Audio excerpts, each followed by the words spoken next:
Hello friend, আসসালামু আলাইকুম। আমি আপনাদের সকলকে স্বাগত জানিয়ে শুরু করছি আমি আমার আজকের ব্লগটি। উড়ান পাখি আইডি ব্লগে আপনাদের সকলকে স্বাগতম।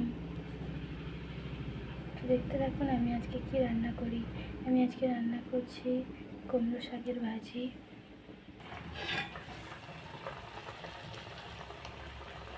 আর করছি আলু, শিম, বেগুন, পেঁয়াজ পাতা দিয়ে ছোটো মাছের চচ্চড়ি।